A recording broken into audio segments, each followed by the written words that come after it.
Welcome to the short little lesson on the use of truth tables in Boolean logic.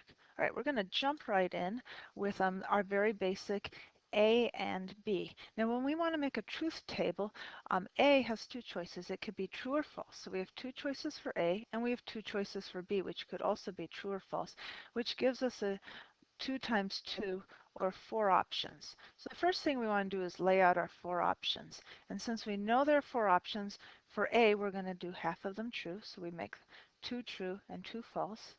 And then we split those trues in half. So for B, one is true, the other is false. The other is true, the other is false. So when we lay out our truth table, 2 trues, 2 falses, and here alternate true, false, and we've got every case. Now A and B, just like you would expect, for it to be true, both things have to be true. Just like if your parents say, in order to go out tonight, you have to have cleaned your room and done all your homework, both things have to happen for you actually get to go. And so that would be the case where it's true. But if you only cleaned your room and you didn't do your homework, you would not get to go out. Or if you didn't clean your room and did your homework, you wouldn't get to go out. If you did neither, you certainly wouldn't get to go out. And there's our truth table for A and B. Now, sometimes we actually take our A and B and we write it another way mathematically, and we would write A times B. So sometimes you're going to see the times symbol to mean and. And let me just pull out another truth table and explain how that makes sense. Remember, in computer science, true is a 1. So we could write this truth table as 1, 1, 0, 0, and B 1, 0, 1, 0. So I've just copied what's here using ones and zeros instead of trues and falses. And this looks like the symbol times, which in this case means and 1 times 1 is 1, 1 times 0 is 0, 0 times 1 is 0, and 0 times 0 is 0. And we can see we get the same result as we had here with the true, false, false, false. All right, let's move on to A or B. So in this case, it's just one or the other. We're going to set up our truth table with our trues and falses the same way, but in this case, you don't have to do both, just one of them has to be true. So we're going to have true, true, true, and false. As long as one statement is true, the whole thing is true because we just want A or B. Now the mathematical symbol used for or is the plus sign, which makes us think of addition. Let's take a look at doing our truth table using that. So here we go, 1, 1, 0, 0, 1, 0, 1, 0. And if we add them, we get 2, 1, 1, 0. Now, of course, in Boolean, we only have ones or zeros. So I guess 2 is kind of like it's really true. But that's really going to be a 1 because it's true. And we can see we get the same answer, true, true, true, false. So even the addition part works as a nice corollary to the Boolean algebra. The last symbol you're going to see on your worksheet is this one, this squiggly sign, which took me a darn amount of time to find on the keyboard, but I did find it. And it's, by the way, it's to the left of 1 with a shift. Anyway, um, in this case, it means not. So this means not A, or in our computer science, of course, we'll use exclamation point A. All of those are the same thing. We only have one thing here. We don't have A and B, so we only have two options. A could be true or false, and not A simply switches it. True becomes false, and false becomes true. All right, with that, we are ready to move on to the kind of problems you'd have on your homework. And I'm actually going to do number 1. So if you write this down as you go, you'll have number 1 done and ready to go. So I can see that I just have A and B. So I'm going to start off by making my truth table. And I know I'm going to need a whole bunch of columns, so I'll just set it up like that. I've got A and B. I've got true, true, false, false, and true, false, true, false.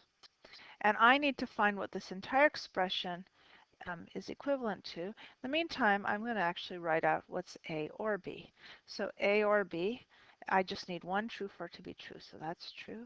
Here we're true. Here we're true. The last line I have no true, so that's false. So I've just done this part right here. And now I'm going to get the whole expression. So now I'm going to have A and A or B. So now I am looking at, let's see, there we go, there's my highlighter. I am looking at A, this column here, with A or B, and comparing those using my AND statement. Let's see, I want to go back to the pen. Okay, so if I compare those, true and true is true, true and true is true, false and true is false, false and false is false. And we've just completed our truth table. Now, in this particular problem, we were asked to see, is it equivalent to A? So let's take a look. So that was the question, equivalent to A? Well, let's see. This column is true, true, false, false, and the column for A is true, true, false, false. So the answer to question 1 is yes, it is equivalent. So when you actually go in and enter your homework answers, your answer for number 1 would be yes. All right, we're going to do one more together, which is number 9. And what's different about number 9 is that we now have A, B, and C, which means I have 2 options for A, true or false, 2 options for B, true or false, 2 options for C, true or false, which means I have 8 different cases I need to consider, which is why my chart is so much bigger. Now, to get these organized, what I do is I start off with A having half true, so that's going to be 4 trues and 4 falses. Then for the column in B, I take A's 4 trues and I split B's in half. So half of those trues is going to have a true for B and half is going to have a false. So 2 trues and 2 falses. I do the same thing for the false. Half of them are matched up with trues for B and the other half with falses. And then the last step in C, half of these are true and false. And so now I end up going every other one, true, false, true, false. It is important that your T's and F's look different. True, false, true, false. The first step, so let's just go over this. For A, 4 trues, 4 falses. B's, 2 trues, 2 false, 2 true, 2 false. C, every other one, true, false, true, false. And we get every case doing this. All right, so in this first expression, let's just take a look at A or B or C. A or B or C. So all I need is one true, and this is true. So I've got true, I've got a true here, true here, true here, true here, true here, true here. And the only one that doesn't have a true is this very last case. I've got a false here. But what I really want for that is the not A or B or C. And so all I have to do is switch all of those. So those become false, false, false, false, false, false, false, true.